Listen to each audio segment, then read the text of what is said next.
Kasama natin ngayon si Ma'am Belinda Marcaida mula sa Langkiwa Elementary School. Para po sa inyo, ano po ang pangunahing focus ng matatag curriculum na inilunsad ng DepEd? Ito yung ang matatag curriculum ay talagang nakaangkla siya sa mga bata para matuto sa pagbabasa. So meron tayong apat na sinusunod. Ito yung make the curriculum relevant to produce competent and job-ready, active, and responsible citizens.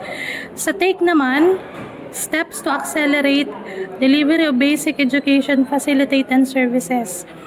Another T sa matatag, take good care of learners by promoting learners' well-being, inclusive education, and a positive learning environment. And para sa G niya ay give support to teachers to teach better.